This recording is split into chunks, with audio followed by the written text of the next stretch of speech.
មកពីប្រាសាទស្វាយព្រៃម៉ែគាត់អ្នកធ្វើស្រ័យគាត់ថាលុយដែលមានកូនជាកូនជាក្មេងចេញពីជនបទចេះខ្វល់អនាគតតាំងពីណាទី8មុខគ្រឿងដូចស្បែកពីងពុកដៃលើចង់ភ្លក់រសជាតិជាសេដ្ឋីពេលដែលកំណត់រយឆោមអ្នកចកាត់មុនកំណត់កាត់លើដីថ្មីអស់ដើរពី1ម៉ែត្រទៅ100គីឡូម៉ែត្រឆ្លងបាន2ខេត្តជួមកភ្នំពេញថ្មីផ្លុំតែមួយផែតទៅគេឲ្យហេតភ្លឺដោយខៃចាត់តាំងពីនៅក្មេងជ័យតាំងពីដូចប្រែតហោដូចរកកែដូចទីដូវ៉ែតតែមិនដូអូនស្រីថាបងគឺមិនដូអូនទេຕົកចិត្តបងចោះបងមិនដែលនេះរេបងគឺមានចិត្តស្មោះបងជាកំឡោះគឺមិនដូអូនទេ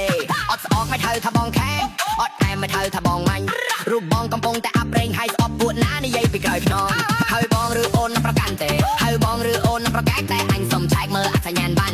នៅក្មេងឯងកុំចង់វីស្មាយកចាស់ធ្វើខ្លាគ្មានគួរឲ្យស្រឡាញ់ទេកុំអង្គុយឲ្យគោះជីងឈោបើអូនមិនចេះរកនឹងបានតែរបស់ខ្មែរ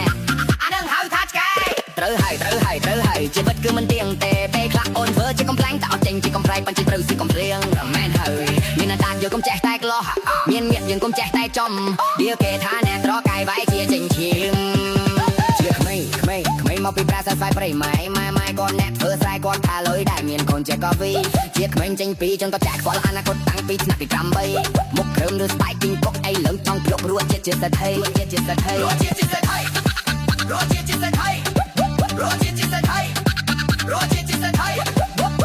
ពីមុនគេក្រដកដូចជាដូមីណូធ្វើការចាន់សពរមិនដែលដូលីអូកំប្រឹងស្រប់ស្រែគ្មានពេលដែលទូអង្គុយការទុកបារីកាតាមូក្បាលខ្ញុំពាក់ហូវ៉ារីណេបកែបការនោះចេះបេកគេមិនរកជាគូវែមខ្ញុំក្មេងក៏បំពំតែក្លែបយកខ្ញុំជាគំរូសម្រួលឲ្យវាស្របហើយសម្របឲ្យវាស្រួលកម្មផលគឺជាអំពើអ្នកណាអ្នកធ្វើគឺអ្នកនោះអ្នកទទួលមិនធ្លាប់តែការគេសាឡាអីលើគេហៅថាពូម៉ាញ់គំរូកាប់ស៊ីលុយតែដុល្លារពីដោយកាស៊ីឡូជីវិតកម្មជាតិធីកមកសាក់កុំមកខ្លាក់កុំមកកាក់កុំមកលីកកុំមកលាក់កុំមកលៀមជុកត្រៀមប្រតិត្រៀមរកប្រាក់តែប្រឹងប្រែនប្រាក់ទៅប្រញាប់ប្រញាប់ប្រកប្រាក់ចេះទុកចេះដាក់ទៅកំដេកចាំសាក់ទៅប្រាក់ខ្លួនឯងទៅប្រាក់ខ្លួនឯងទៅប្រាក់ខ្លួនឯងទៅប្រាក់ខ្លួនឯងជាក្មេង